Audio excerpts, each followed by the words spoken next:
Hello, everybody. Welcome to another episode of Bored and Annoyed. I'm Jackson. I'm home at the movies. And so we got a couple things to talk about this week. Our topic was a property that you think would work well for a cinematic universe, or which one needs a cinematic universe. And I know... Was that your phone?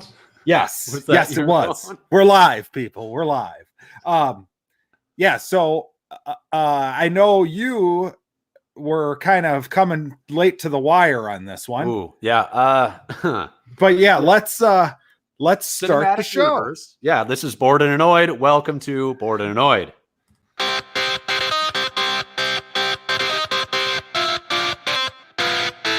Bored and Annoyed. So yeah, this was an interesting one because it's kind of like what property deserves, and deserves is a loaded word, but I thought of like what is the best, what would make the best cinematic universe? That's what I was kind of in search for. Okay. And yeah. By the way, people, I'm having technical difficulties, so if I'm lagging or there's anything wrong with this stream tonight, blame the internet, blame Charter, But anyway, so I had a lot of trouble with this one as well. I wanted to avoid the gimmies. Like, I mentioned when we talked about this last week, I don't know if you remember, Alex, last week, but when we talked I would like to make a formal apology to both you and the viewers and listeners. That was a shit show. Yeah. Well, hopefully look, here's the thing. I said that about 70 times. That episode. So I do apologize. That was wow, that was a thing. Yeah, it was a thing. But anyway, so I wanted to avoid like Nintendo was one we talked about, for instance. I wanted to avoid stuff like that because that just seems too obvious. Right. But what now? I don't even know what you settled on here. So what did you settle on? In true Alex form, I haven't settled on anything. Okay. Because I'm non-committal as fuck. But this was okay. Do you want to just like talk about like the idea of a cinematic universe and kind of like so we're kind of basing this off like the idea like the Marvel Cinematic Universe is a very well established, incredibly popular thing. Can we do this again? Can you make another thing? There have been many that have tried and failed. DC has failed for the most part. The Dark Universe has failed. I don't even know if there are others. Are there others? Not in recent memory, anyways. No, the best example would be Marvel, right? Right. I mean, and so I kind of came up with like what makes Marvel work. And so they've got characters that can all hold their own franchise. They kind of all have their own arcs. They all go on their own journeys. And the other thing is like they're all very unique. They're all very different characters, which makes it fun when you see them interact. That's part of the fun. Yeah.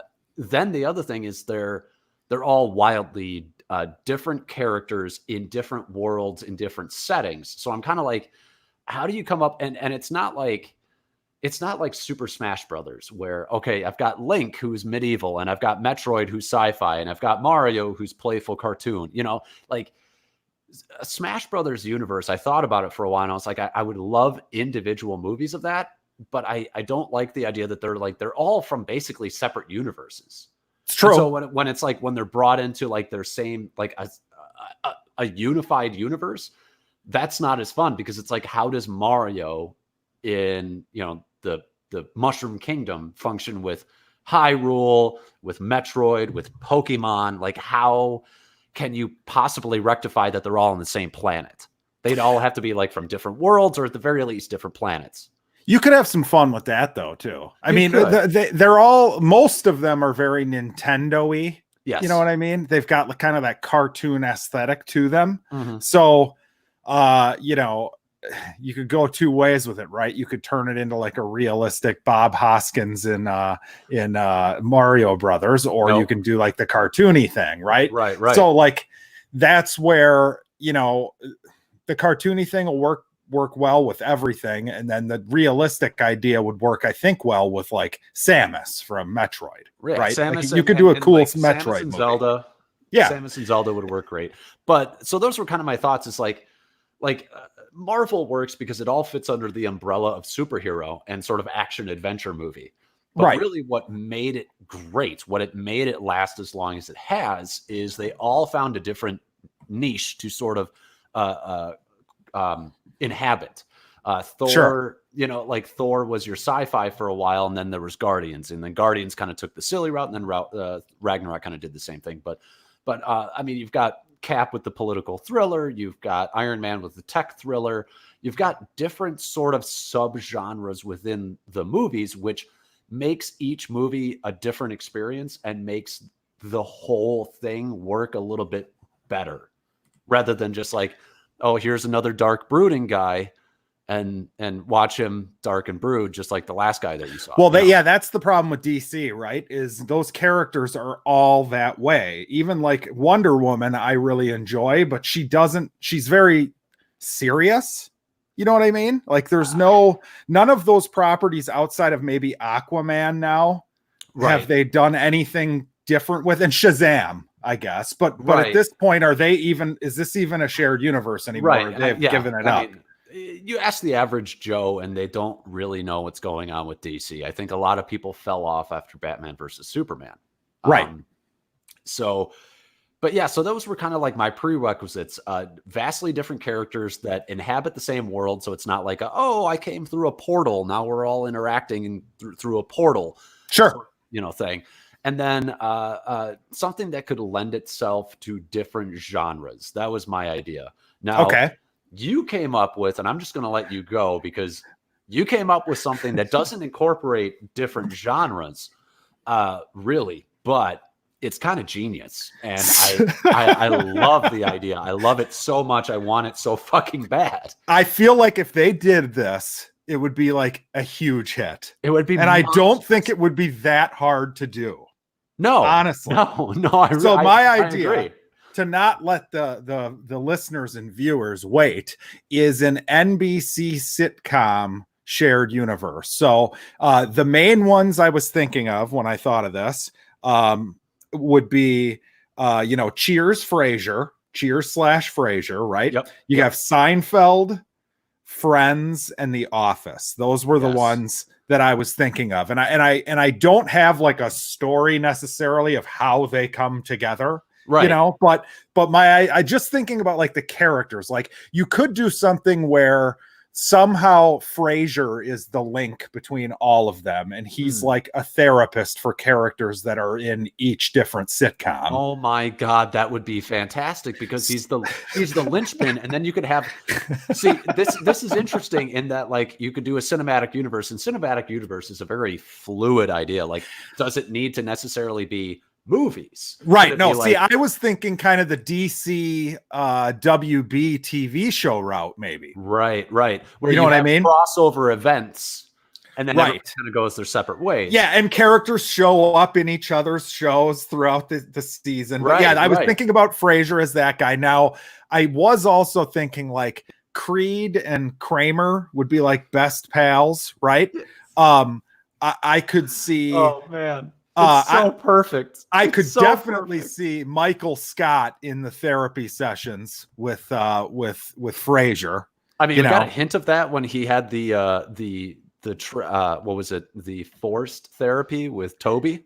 Yes, exactly. But I think these characters would all kind of work well with each other. I think they would work. Now, I'm not a big Friends guy. I don't know my Friends very well, but I feel like they have to be in there. Because they're too big to not. Right. They're too big to not be in there. Yeah. So I guess, like maybe Ross and Jerry would become friends. I don't know. I don't know. I don't know exactly how you would do this either. I think so they're all in different places in the country.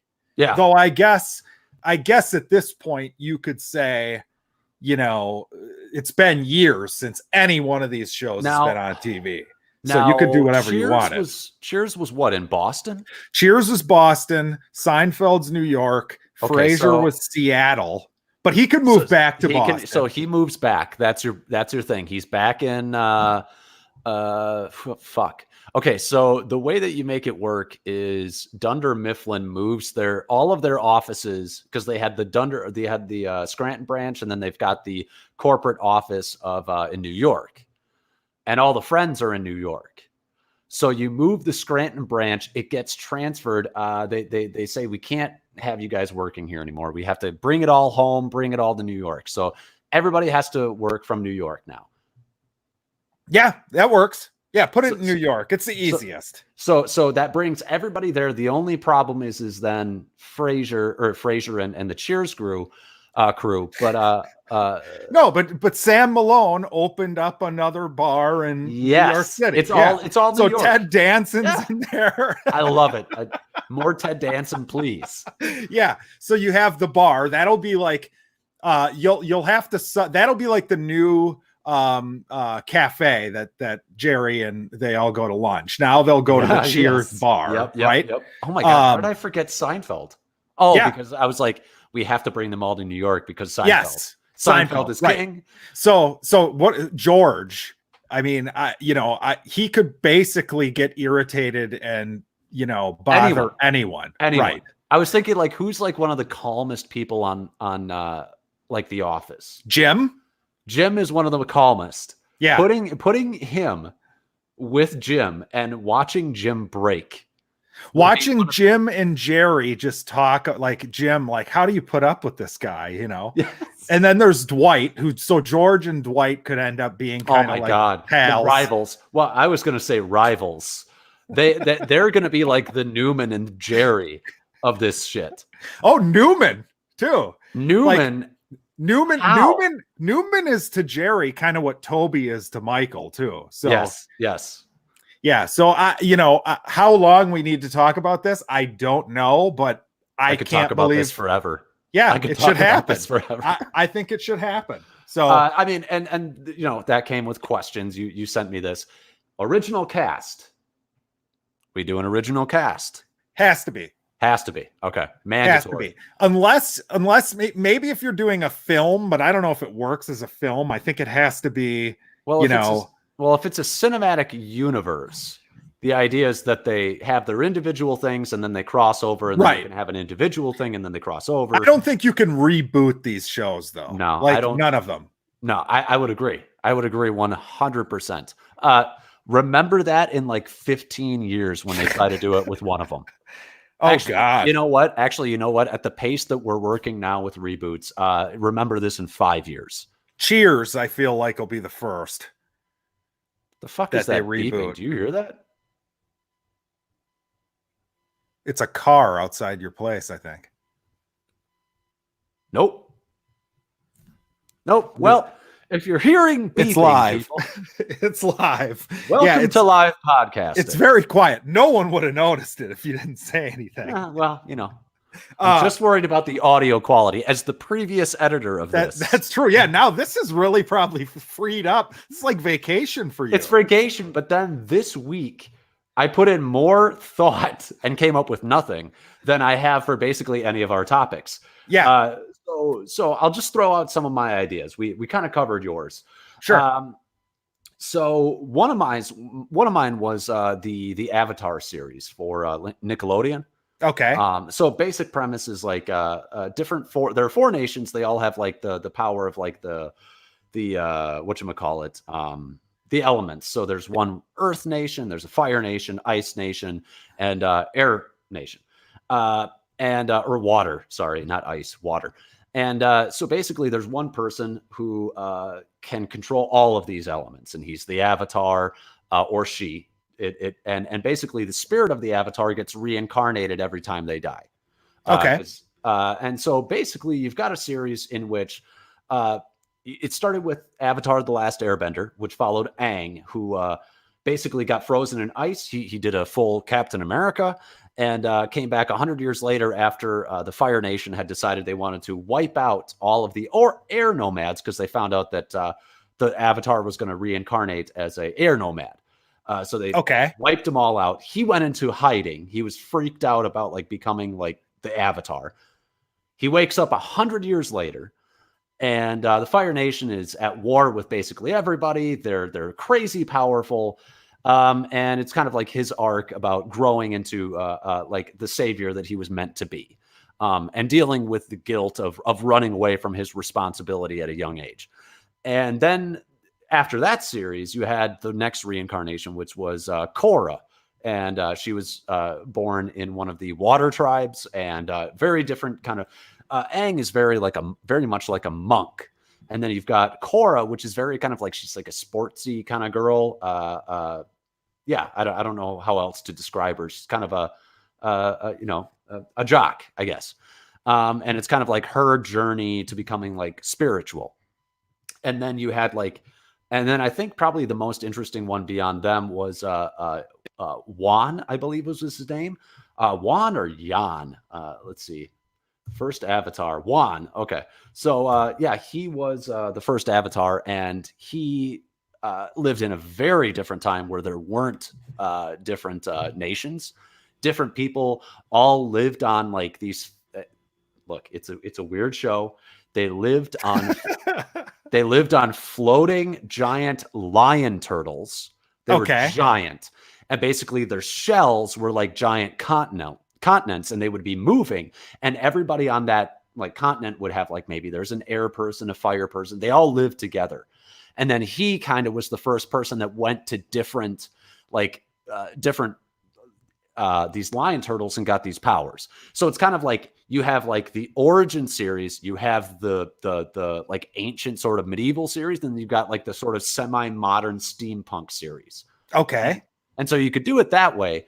And then, but then I was like, but how do you do the interesting thing of they all cross over? You see these characters interact. Well, one, they all reincarnate into each other. So you get to see, like, they can like kind of do like a self-meditation thing. And then all of a sudden she can see Juan if she wants, or she can see Aang if she wants. So that's kind of cool. But then I was like, there's an interesting character that would be fun to follow from the original series. And he's the Prince of the Fire Nation, who kind of goes through a sort of like finding out my people, or maybe my father, the king, is a terrible person. And maybe this isn't a righteous conquest. And his name is Zuko. So the idea of maybe like a parallel show between Zuko and Aang, and then a prequel series, and then a future series, and you kind of like mix them all together, and then have like a giant crossover. So you have 3 shows or 3 movies or whatever. Yeah, right? You have 4 if you follow Zuko. Okay. So that was kind of that was one. I feel like there's got to be something to that show. I hear people bring that show up quite a bit. It's really well written. It's a very well written fantasy series. So it's better than the movie? Oh, it's leagues better. I was outraged, like literally any fan of that show. I do want to bring up the audience quick. Pinky's Out and Solo Wookie are in here. Pinky's Out brought up the idea of Elaine dating Dwight, which I think is kind of clever. I could see that happening. Except he's married to Angela now. Yeah, but that whatever. It's an affair. They got a divorce. You need a story. Okay. You need a story. Okay. It's not like Dwight and Angela's marriage was ever on the I don't think the strongest of footing. I would disagree. And then they had their wayward ways, but they always found their way back to each other. And then Solo Wookie brought up that they did friends again. It's just with nerds, and it's called The Big Bang Theory, which is kind of true. I hate Big Bang Theory. I know you do. See, it's bad writing. It's very like childish and stupid, but I don't hate it. I don't hate it. Wow. Sheldon is uptight. Although I did see. Wow. I did see somebody took the laugh track out of it and just played it without the laugh track, and it's unbelievable. Yeah. I actually was kind of into the show, I would say, for the first 3 seasons, because they had kind of an arc. But I think it went to shit. I think it went to shit really quick. Now, was it the case of as soon as he started dating the girl across the hall that it went to shit, or was it shit before that? Because isn't that the whole premise of the show? Like once that happens, you're kind of screwed. Yeah, once they started dating, it did go downhill. But I also think that it's not just that they started dating. I don't think that that's the thing that went downhill. I think it became more formulaic. Okay. I don't Yeah. know, and maybe it's just that the first 3 seasons were novel, and then after three seasons, I had figured out the formula, I figured out the characters, and I figured out nothing was going to change, and then I became sick of it. But also, I hate the show because it's the idea of kind of like Revenge of the Nerds type nerds. Yes. Yes. Like we're like, oh, if you like anime or if you like comics, you're such a nerd that or like Star Trek or Star Trek, one. you're never gonna get a date. You're never gonna get married. It's a Right. fucking miracle if you do. And it's like, you know what? That is such a 1980s mentality and representation of nerds and nerd culture. It's fucking sickening. And it's also produced by a like basically, I think it's Viacom, which is Warner Brothers based, which means they kind of shit on Marvel characters and they love DC characters. Anybody who watches the show, just look out for that. You'll notice it. Yeah, doesn't he wear like a Green Lantern shirt on like every other episode? They love the DC characters and they're not super fond of Marvel. That makes sense. I'm saying now it makes sense why I don't think I've ever heard them talk Marvel or seen Marvel shit on them in that show. Interesting. Yeah, so let's see. We've got the NBC sitcom. We've got Avatar. You don't want to do a shared universe between Avatar the movie and Avatar the animated series? Aang would kill his other self. He doesn't believe in killing, but he would kill his other cinematic self. All right. Any other ones that you brewed up when we were... The other one, and this is just because the new game is coming out, Final Fantasy VII. One of the biggest things from my childhood. Masterfully told story. Yeah, it's a little heavy-handed with sort of like the messages within it. But it's one of the greatest games I've ever played in my life. And I thought long and hard about like, how could you do this? And then I was like, well, prequel stories and then side stories. So like my thought was, okay, we could follow a character, like Vincent, who is kind of like I don't think you played the game, right? I didn't. I'm actually looking up Square Enix right now. Oh God! Out of curiosity, because I know they made it. It's a shit show. Well, you've got like Tomb Raider, Final Fantasy, Chrono Trigger, Deus Ex. Yeah, they've got a lot of hits, but nothing all that recent. No, like 40 of the games they're listing are either are Final Fantasy related. Yeah, but and a lot of those maybe not so great. So I would do characters that I would probably do that get a solo movie would be something like Vincent, Cloud, maybe not Cloud. Maybe Cloud would be more interesting as like the main protagonist in the main series. Actual mallet. But and I don't know if we just froze or what, but people listening. Yeah, to well, this hopefully, hey, Pinkies, if you're still in there, did Alex freeze or could you hear that whole thing? But yeah, continue. Okay, so we got Vincent, who's a vampire man. We've got Barrett, who is kind of like he becomes a leader of a terrorist group, basically trying to take on the big bad corporate entity that's trying to literally suck the life energy out of the planet, and use it as a power source. And then we've got Cloud, and then I would say, God, that's tough. I mean, maybe Tifa gets her own story and Cloud's a minor character in that, and then Cloud becomes the main character in the main series. But my thought is just like you kind of do these prequel episodes, almost like prequel movies following these characters that get them to the main series. And then your main series is almost like your Infinity War type thing where you kind of follow the game a little bit. And then maybe the party splits up and then you could have a side movie or 2 side movies where it's like, oh, here's what Thor and Hulk were doing kind of thing. And here's what Cap and Iron Man were doing and everybody else were doing. So let me ask you this. Final Fantasy, the series, each game is completely different characters. Completely different characters. Are they? New worlds, like different different worlds. Okay. I mean, there are characters and there are things that come back. Like there's always a character named Sid in every Final Fantasy. There's always like a summon, like an Ifrit or a Shiva. There's always, I think, like an Odin is one of them. So there's always similarities. There's always chocobos, which are like these weird, like ostrich slash chicken type things. So there, it's a great series overall, but yeah, I think that 7 really lends itself to a good story because like there are lots of backstories that are interesting. It's also the one that I know the most besides 8 and 10. So it's the one I would go with because I'm not the biggest fan of 10 and 8 is a little weird. I think 7 is probably the most mainstream sort of streamlined story. Well, we have a question from Solo Wookie, and I don't know if you've played this game before, but why not just Kingdom Hearts, he says at that point. Yep. Does Kingdom Hearts have characters from all the Final Fantasy games? Well, not all of them. It has 7, 8, and 10 primarily. So have you played that? Yeah, I have. And actually, Solo Wookie, I was getting to that.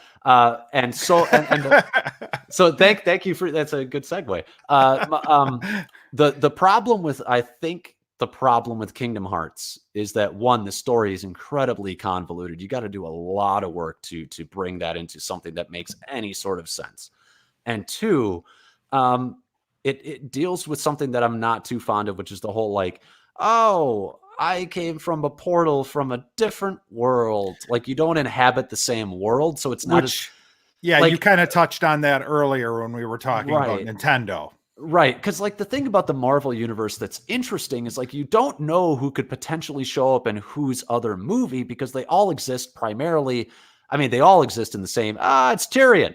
Yeah, Tyrion the cat has shown up for you YouTube viewers and you listeners out there. He is making an appearance.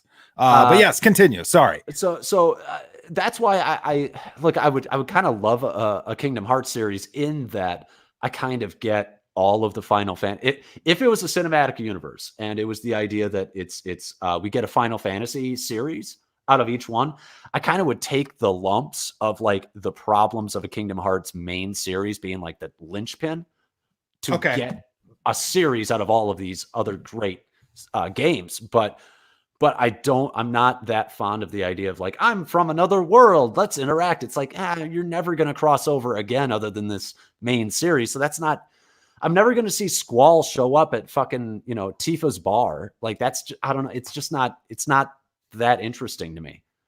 Also, Squall and Cloud are very similar characters. Okay.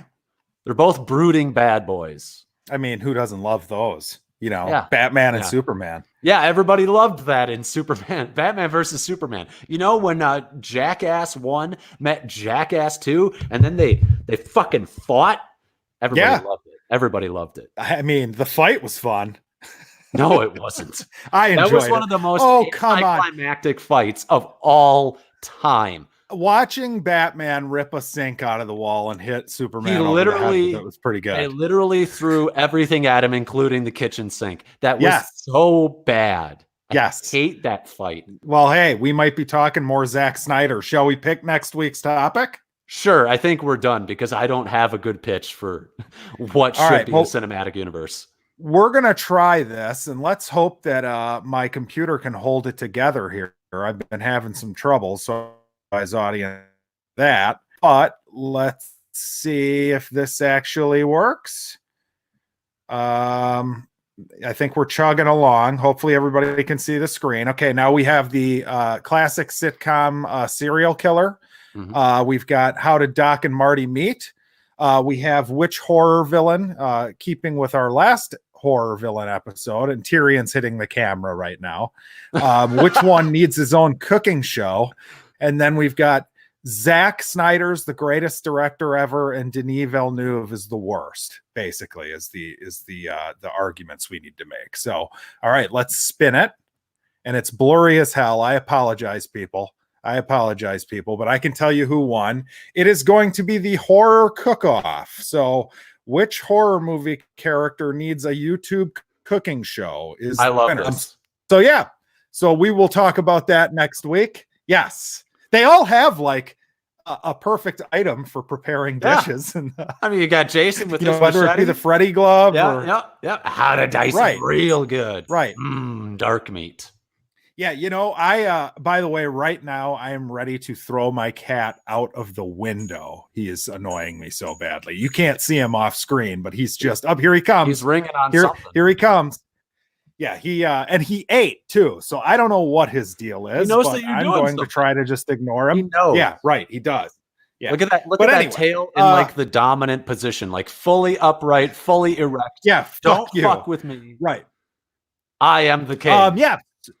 So the other thing that we have on the docket this week would be our review of The Platform, Netflix's latest European Spanish, what drama, sci-fi, thriller, horror? What would you classify this one as? All of the above.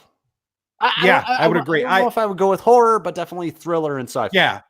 So premise for this, there's a prison. It's definitely a sci-fi premise. Essentially, there's a prison with multiple levels or floors, and in the middle is a big hole, and in that hole there's a platform that's basically on like a levitating invisible elevator. Every day these 5-star chefs up at the top like prepare a meal and put it on this platform, and it's enough to feed everyone. They put it on this platform and they send it down, and basically it stops at each floor for a couple minutes, and everybody on that floor, the 2 people on each floor, get a shot at the food. So the people at the top level get basically a huge feast, while the people at the bottom level are left with nothing. Every month, the characters switch floors. You never know what floor you're going to be in, but that's the premise, I think. Yeah, I guess. What'd you think? This was, we talk about. Okay, one, this is an entertaining movie. Yes, I was never bored. It was. We talk about kind of like these heavy-handed sort of messages and political messages. It's very heavy-handed. It's highly, and I'm saying this as a tremendously liberal person. It's a very left-leaning movie. Very simple take on this issue. Yes. Well, yeah, and I was like, wow. And even I was like, this is a good metaphor, kind of like it. Right. But also it doesn't factor in everything. No, certainly not. And the idea of like, oh, you wake up on a different level, and you never know where you're going to be. That is maybe now there are some interesting hints to what the main character did to get him on certain levels. I think ties into the message of the movie. But the idea that you could randomly be assigned a better level out of nothing but whim, that makes no sense and doesn't fit your social messaging of basically a left-leaning socialist sort of idea. Yeah, I think that this is pitching. Now, can I stop you? I got a question for you about something you said.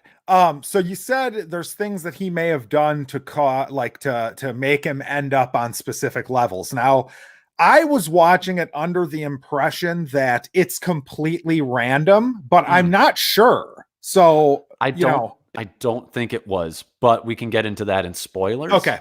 What did you think of it? I thought it was great. I really fucking liked it. It almost makes like something like Snowpiercer seem like subtle, right? Yeah. I mean, it is not subtle. It is very it's very immature in its message, but I guess who gives a shit? I mean, I don't know. I thought it was a really entertaining movie. I liked the characters that popped into the movie. Like there was no one I wasn't interested in. I don't know if I would. I don't know if I would use the word immature. I would probably say simplistic, but that's what I mean. That's what I mean, though. It's very simplistic. It's very basic, and it doesn't take in like so many things into account. Right. But it's interesting, and there were things that I loved about this, like the main character elects to be there. Yes. And how he elects to be there is they're going to give him an accredited diploma. Yes. And I kind of love that as somebody who went to college and like paid my own way. I was like, motherfucker, you're speaking for the people on that one. It is funny though. Like when he gets out, does he have this idea that his life is, now he's going to be, things are so much better now. Right. I have an accredited diploma. I literally went through hell for 4 months? 4 months for him. Six. Was it 6? Okay. Yep. Yeah, it was a trip. It was a trip. I liked it because there's a part of me, it's like a sort of independent filmmaker is like, you guys really found a good way to sort of make this a low budget movie and make it really work. Because essentially you probably have you have very few sets in this because all you have to do is change out the number for the floor because all the floors are the same. Right. And on that note, it was funny because last weekend the spin landed on Fake Nerd Podcast for our weekly Downright Nerdy show, or Downright Annoyed, I should say. Yeah. And he picked Cube. So I watched Cube. I don't know if you remember that movie from the 90s, but essentially everyone wakes up in a cube, like they're in each room, and different rooms are booby trapped. So like each room looks almost exactly the same. You just have to change the light behind the windows.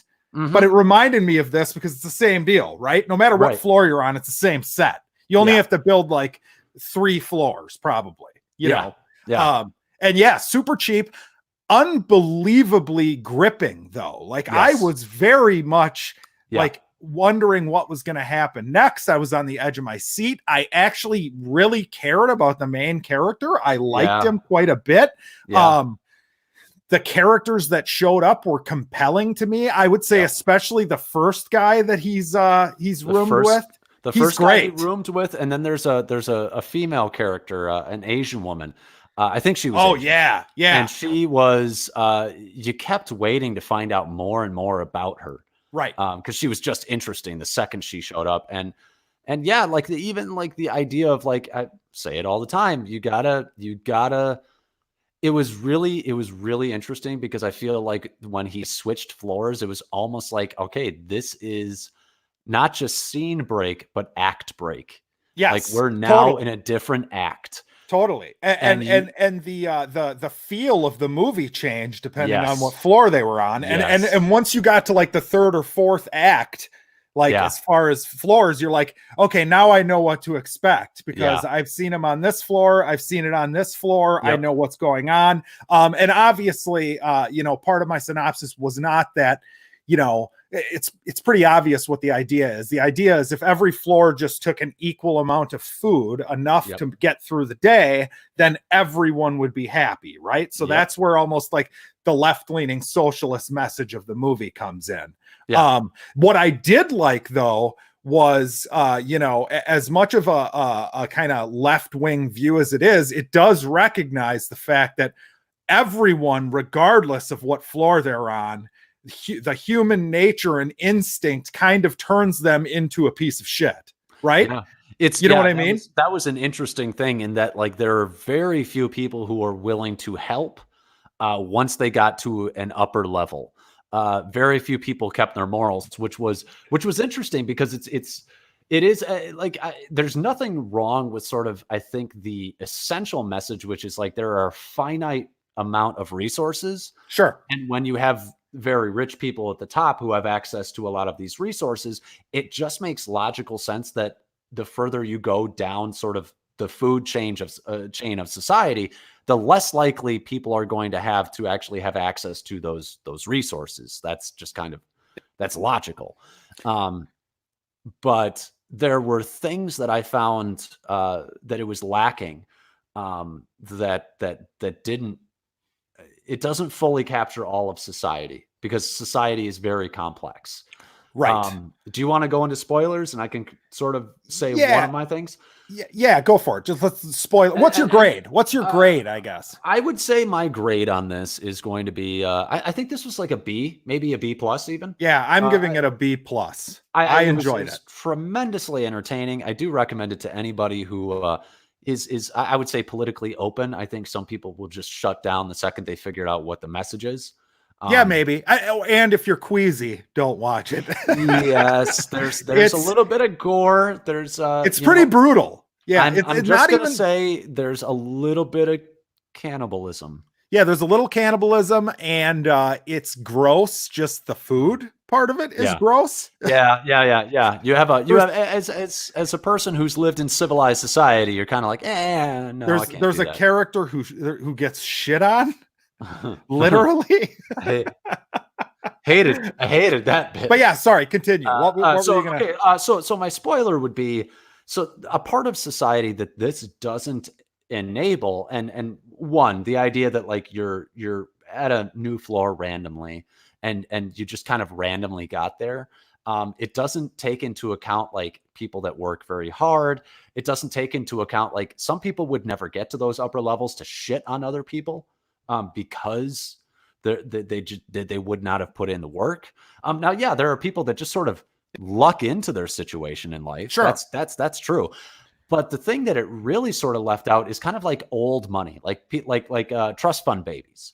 Okay. There are people that will never or will have never experienced the lower levels. And so the idea of like, I was on level 92 last month. I'm on level 8 now. Fuck you. It's like, no, there are people in life who will never have experienced level 92. Right. It's true. So that's an aspect that's missing.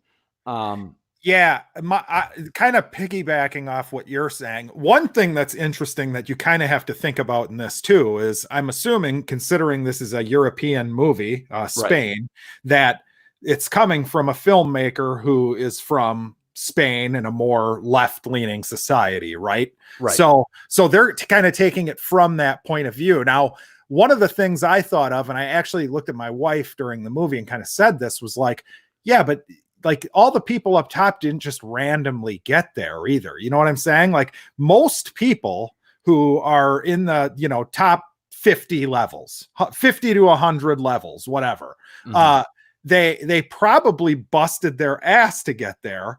And it doesn't take into account like the charitable contributions made by many of those that would be on the higher levels. Now, I understand this because how the fuck would you work any of that stuff into this movie?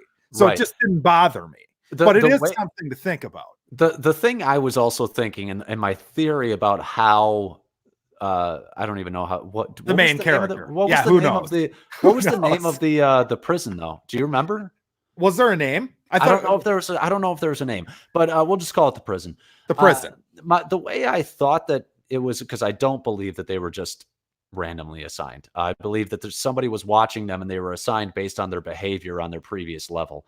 And with the main character, so his first level, he's on a decent level. It's not great. It's not horrible.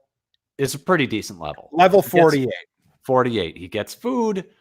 Lots of it is missing, but he still gets food. He gets food every day.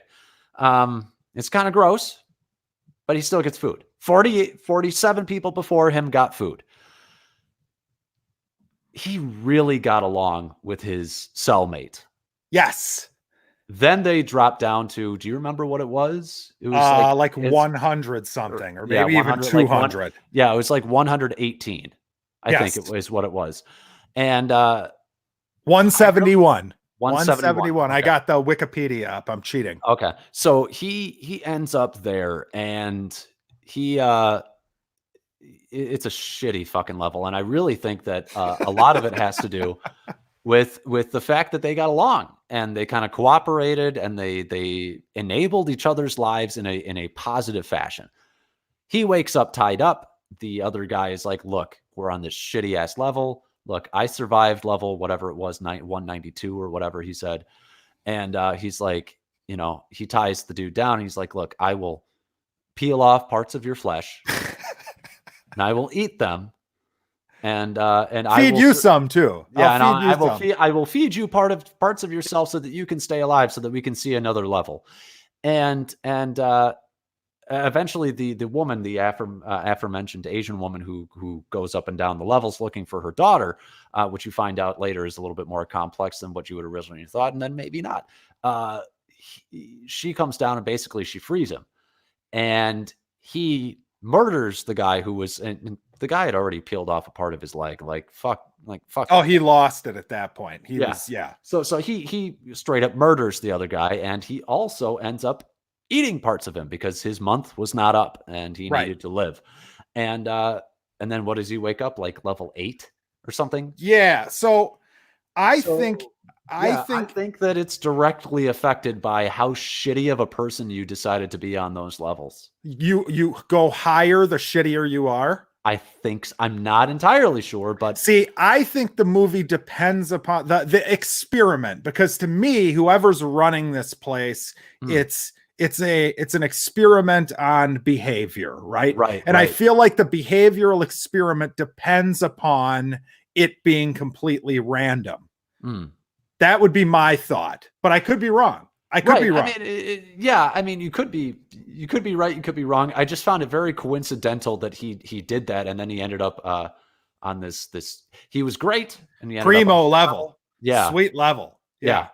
So I thought about that, and it was a trip. It was a trip of a movie. It was, I more like this, please, like random shit that you don't really think about ever. You know what I mean? Just when I saw this, I watched a little bit of the trailer, and immediately when the trailer started on Netflix, I was like, ooh, this looks kind of intriguing. You know what I mean? So I remember seeing the trailer and was like, yeah, I could see this. And then the part of me that's been kicking in recently is like, God damn, can you just find something English so I don't have to read, please? I thought about that too when I started this, but it is funny. 5 minutes into it, it did not bother me in the slightest. No, you just get sucked in. And it's not even that like I hate that I'm watching subtitled shit. It's just that sometimes after a long day at work, you don't want to have to read your entertainment. Yes. But it's not my fault that this foreign stuff that's coming in is so fucking high quality. Well, I'm trying to think of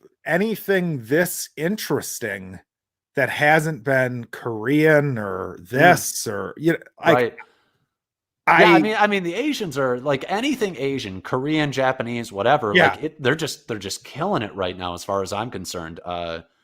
But yeah, I mean, it was great to watch something else that was those. Oh, German. I mean, fucking Dark. Can't forget about Dark. Oh, by the way, Solo Wookiee brings up a good point that might lend itself to your theory. The shittier you are, the higher you go. That sounds like life or lifelike. Yeah. So that was kind of my theory in that. I mean, and this is a very left-leaning sort of idea, but the more cutthroat, the more objective, the more maybe logical, and some would say heartless, I think the more chance you have to move up in life, because you're willing to cut down your friends, whatever needs to be done, you're willing to do it to move up. Okay. I'm gonna stay with it being random, but I like that idea too. Now the ending. Let's just talk about the ending. I really, really, really, really like the ending of the movie. So great. It was. So essentially he gets put up near a top level again. He's only got like 2 months left, and he's like on level 5 or 8 again or something. Yeah. And his cellmate, he basically talks him into, hey, let's ride down with the platform, and we will, delegate the food portions to the entire prison. Oh, I suppose like a logical thing that we should explain for anybody who's in spoilers, but also doesn't understand how this works. The platform, when it goes back up, moves at such a speed that if you were to try and jump on, you would probably be killed. Yeah. Yes. So they're going to ride the platform. Their plan is to get on the thing, ride the platform all the way to the bottom. Yes. And then ride back up. And on their way down, like there's certain people they fight with, there's some really good, like, thriller horror-esque action in this. Yeah. And they get into some fights, but then they meet this guy who the cellmate knows. And I can't remember, how does he know him from the outside world, right? Yeah, I think the idea was like he was a general or a wise man of some kind that this guy had met in life previously.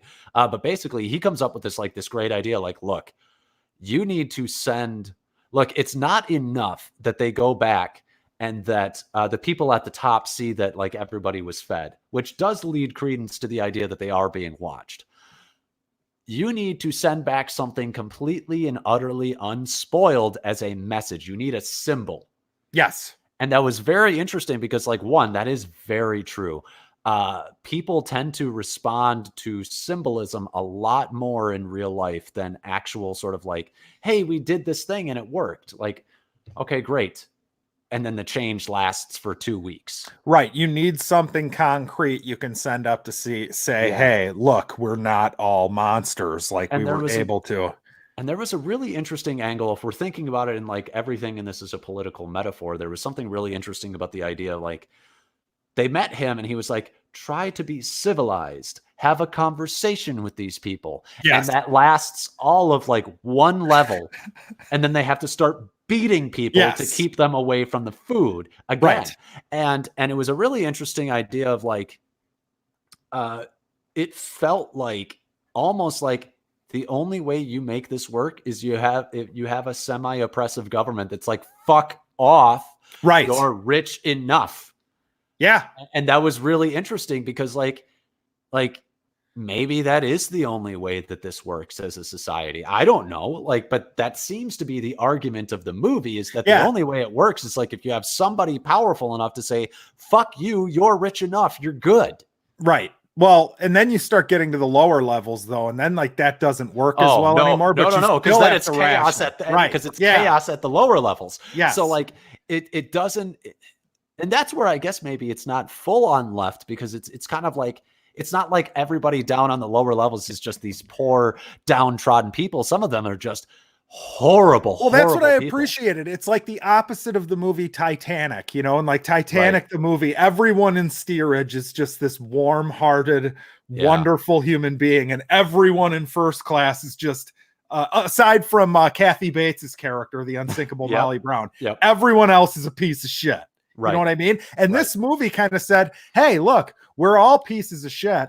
It takes this good guy who's going to basically, dole out this shit to you. Now, if you expand on this concept, does anyone in this place live a fulfilled life? You know what I'm saying? Right. That's where, and the movie just doesn't, it's not about that because it's the more, if you expanded on this more, you would just bring up problems, in my opinion. More problems. The more basic you make it, just basic human nature story, the better. But so they're keeping a what is it? It's like a pastry or a dessert of some sort in like a glass jar, and they're going to protect it till the end. That's going to be what they send up. Throughout the movie, the Asian lady you've brought up, her deal is she rides down every month looking for her child. Okay.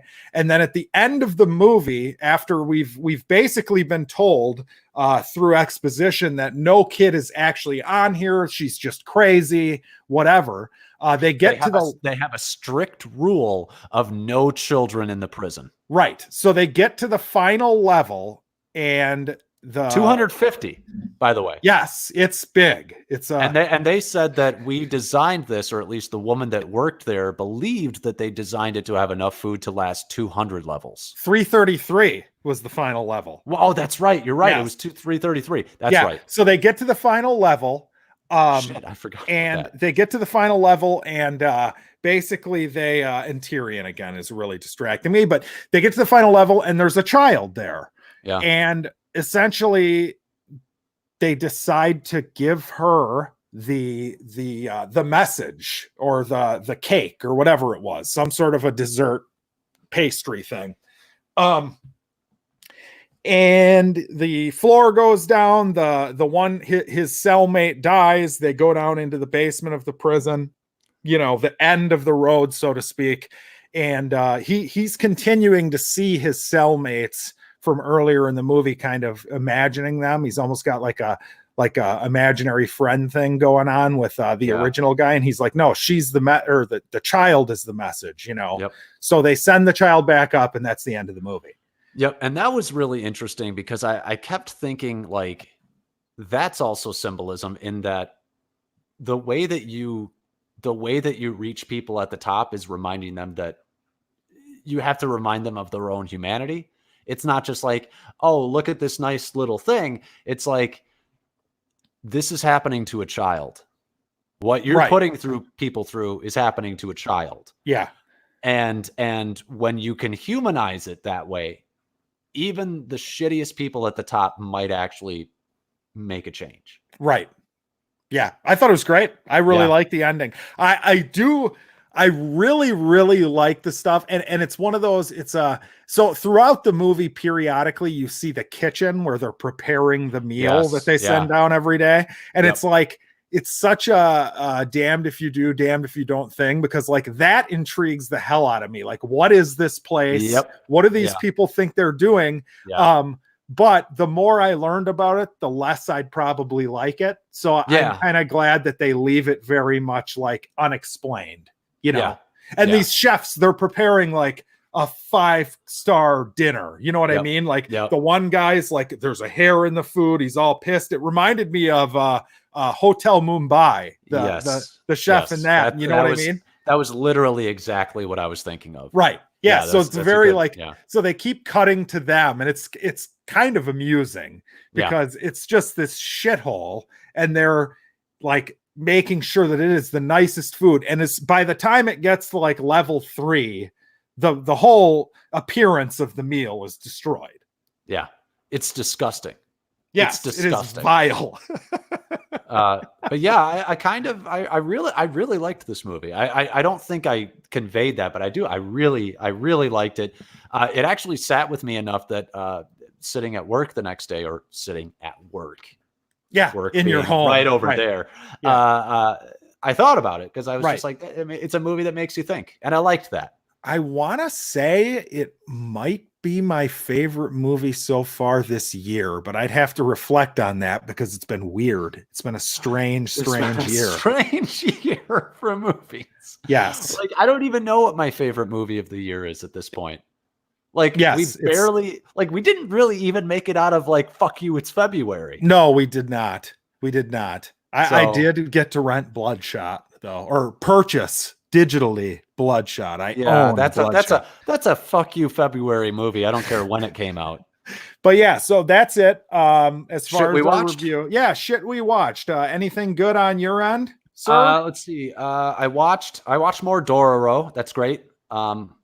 Still great. Love the show. Okay.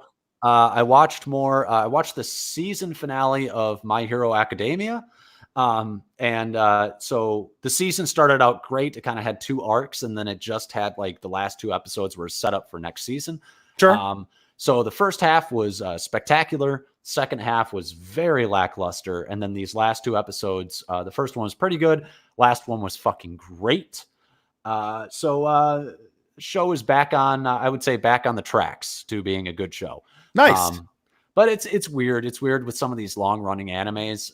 They tend to do sort of like these side stories and focus on side characters. And I tend to be a very sort of like a minimalist with these. Like, what's your main character? I want to spend time with them. You can do all these side characters. That's great, but don't make me spend episodes upon episodes with these side characters. Right. But it was still good. Still incredibly well animated. I think you could watch. I honestly think you could watch, if you did this, watch the last episode of this season, because it follows one character essentially.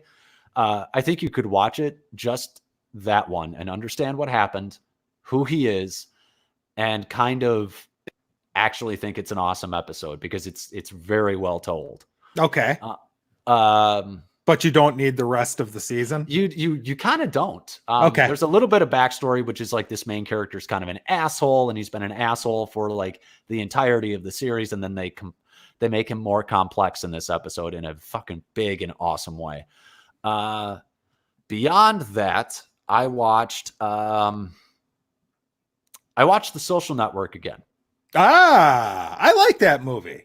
I like that movie. It's fucking spectacular, man. Yeah, it's good. I think when you're like, hey, it's a movie about like computer nerds and like the beginning of Facebook, it's like, I don't know if I would have been interested in that.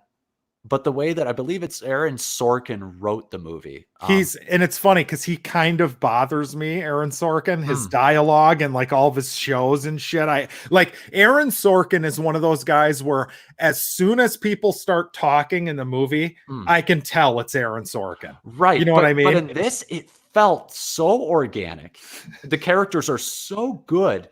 And I think of like the direction, and I think of the character work, and I think of like sort of the way that they shot the movie, the way that they edited the movie. They made it into like this it's a rock star movie. Fincher directed it, right? Fincher directed it. Yeah. It's masterfully directed. And God, I'm blanking. Trent Reznor did the soundtrack. Yeah. And it's fucking spectacular. I would honestly say I think this is like a modern masterpiece. I think this is a fucking I don't think there's a single fucking flaw in this movie. Really? I haven't seen it in forever.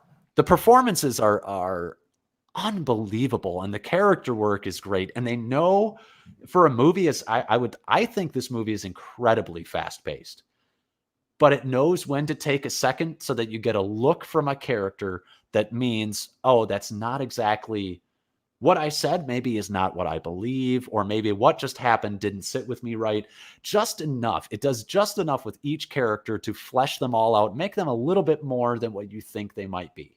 It's funny. Aaron Sorkin is interesting because he actually did a movie, I think it was like 2 years ago. It was a poker movie, Molly's Game, with the redheaded girl in it. Right. And I thought that was excellent. Like, I heard that really was good. Fucking good. Yeah. Sure. And he is one of those, like, he did that HBO show, The Newsroom. He did Sports Night back in the day. Right.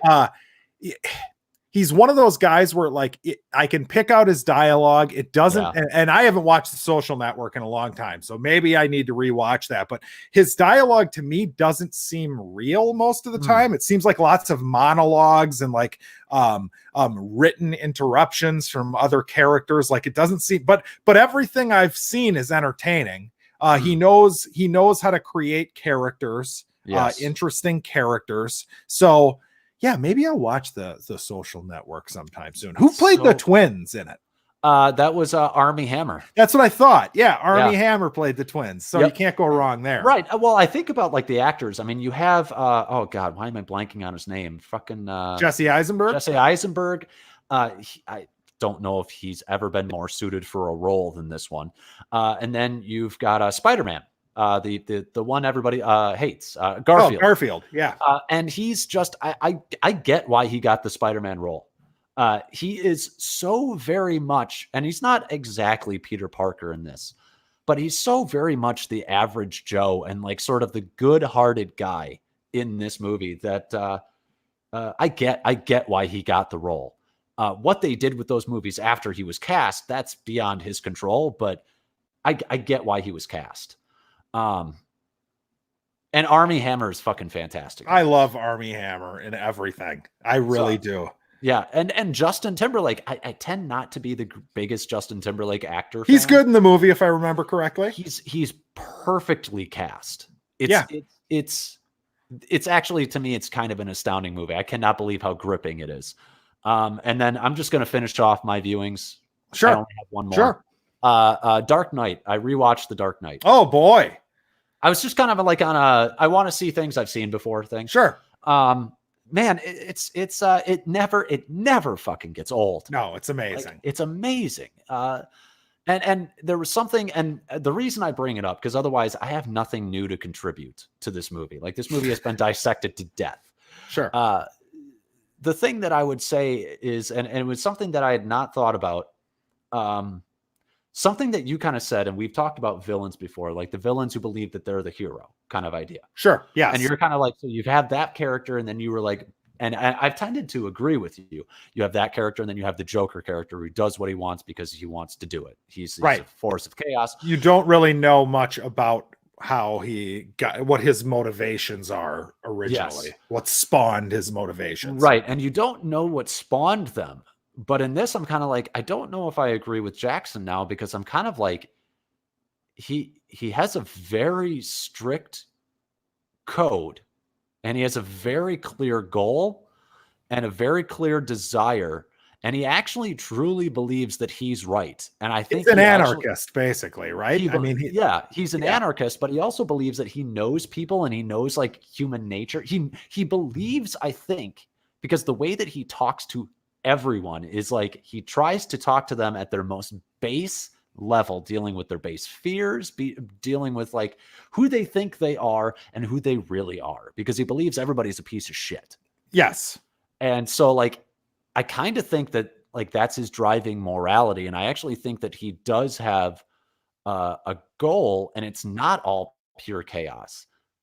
Because it's he not says, just to watch the world burn as Alfred. It's not that. I mean, it's to, I think the end goal is to watch the world burn, but the idea is to show people that they're pieces of shit, just like him. He's so great.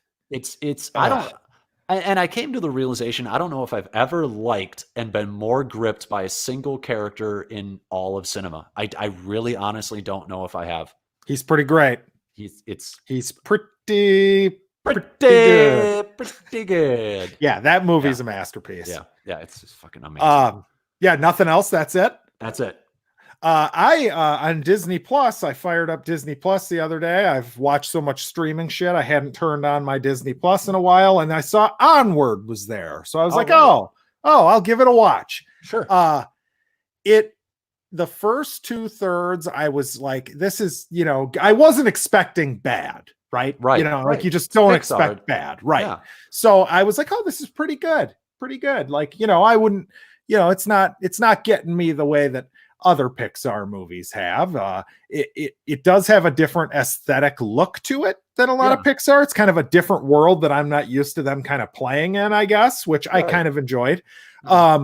And then it gets to the end, and I'm not going to spoil anything, but those sons of bitches, man, they are the masters at the sappy, like tug at your heartstrings shit. Like I challenge anyone to sit down and watch this movie and not get a little teary-eyed in the least at the end. And by the time it ended, I was like, oh, that was great.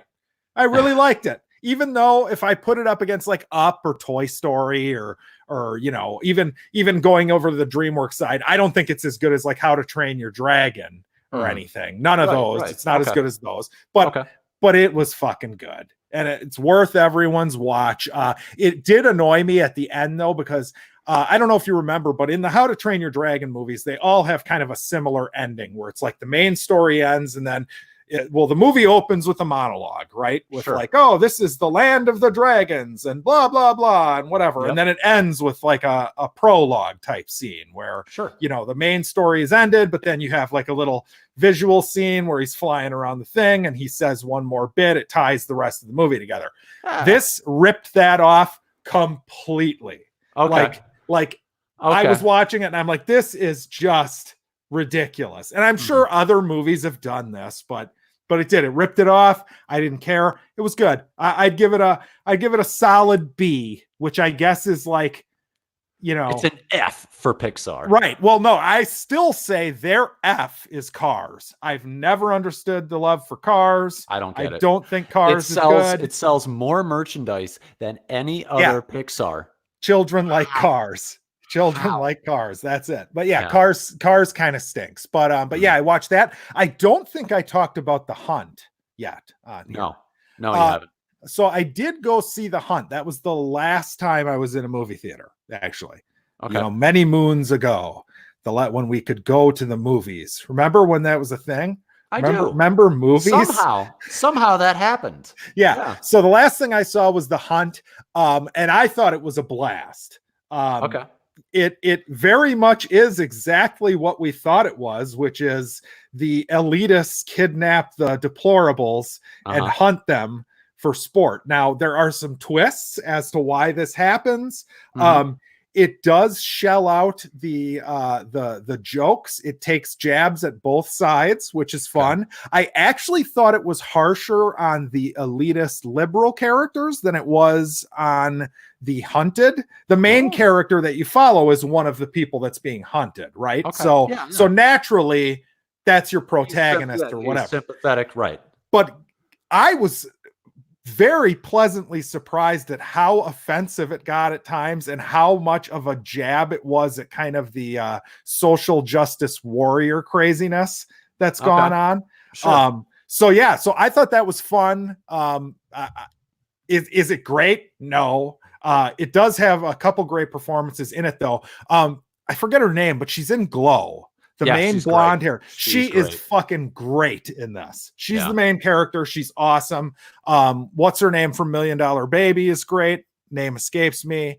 But yeah, I'd give it like a B, another B. I thought it was really good. I enjoyed it. I thought it was funny, action packed.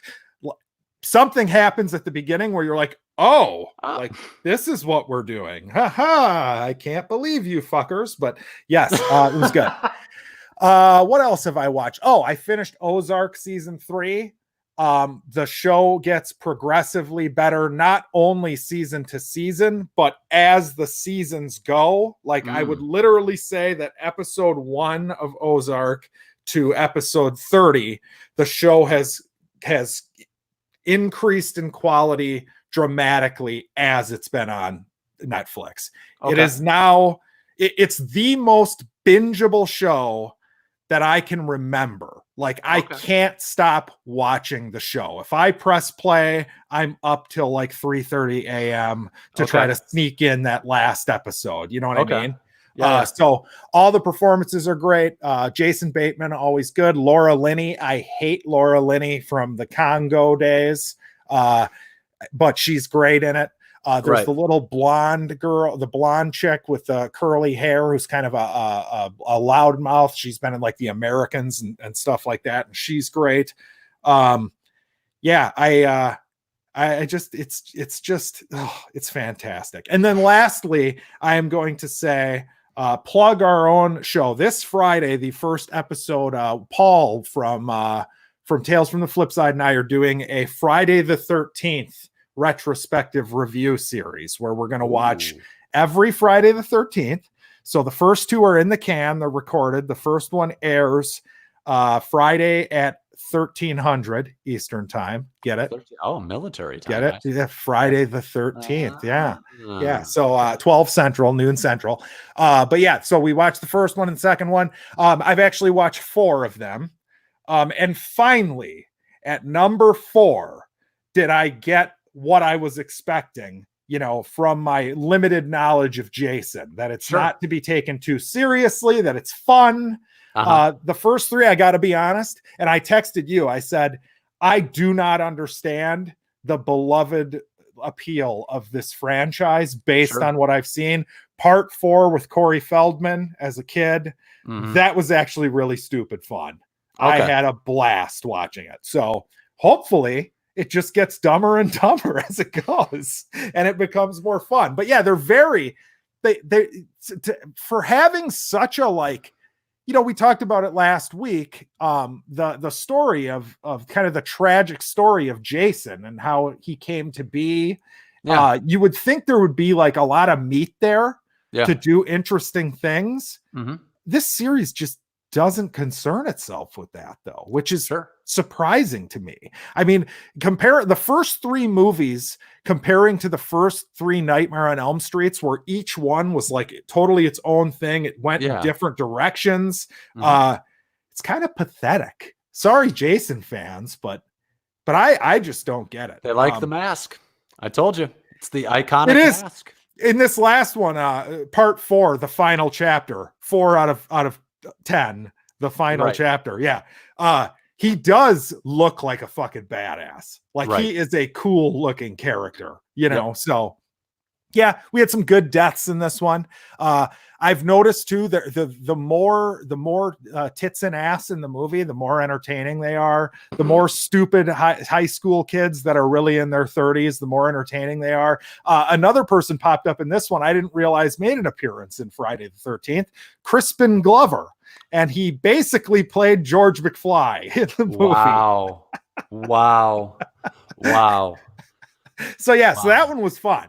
But yeah, that's all I've got really. I'm sure there's something I'm forgetting, but yeah, that's all I've got.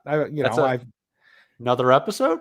It's another episode. We're what, 4 live episodes, 3, 4, something like that. I don't know what we're gonna watch for a review for next week. We'll figure it out. Yeah, sweet. But yeah, hey, watch TV. Thank you, everyone, for tuning in. Don't forget to subscribe to our show wherever you listen, watch, whatever you need to do. Hey, thank you to Solo Wookie for always being at every episode of any show ever. I don't understand how he does that, but yeah, thanks, Solo Wookie. But yes, thank you all very much, and tune in next week as we discuss horror villains YouTube cooking shows. I'm so excited. Have a good one, everybody. Bye-bye.